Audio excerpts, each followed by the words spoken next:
E aí galerinha do meu canal, eu vou fazer esse vídeo aqui para vocês, para mostrar a vocês como é que faz para tirar o som do Cherry Face, desse carro da Cherry, que muitas pessoas não sabem. Primeiro você começa dessa parte aqui, de cima, tem dois parafusos, aí retira ela.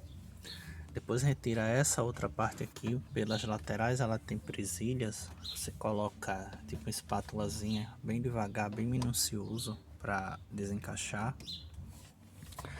Aí depois você vem retirar essa parte aqui de baixo, retira a capa protetora, né, painelzinho, depois desparafusa ele, para poder você chegar nos 4 parafusos que segura o som. Eu vou fazer passo a passo e mostro para vocês. Já desencaixei a parte de cima, vou retirar para vocês. É um pouquinho difícil, porque eu tô só com uma mão aqui, mas sai de boa. Vou pausar aqui um pouco para vocês. Pronto, retirado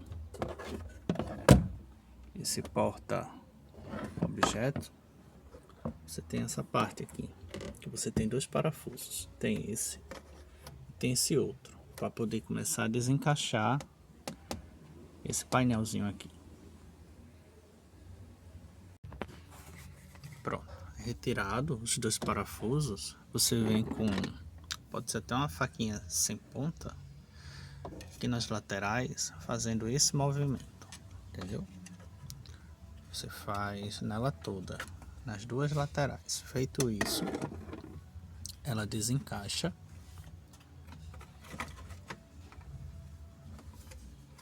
Pronto, está solta.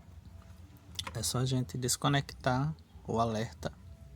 Aí a gente visualiza os dois parafusos, esse e o outro lá.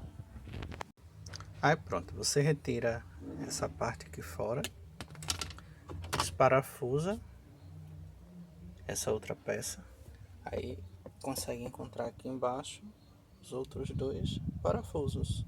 É só retirar eles e o som está retirado aqui do painel. Obrigado aí, pessoal.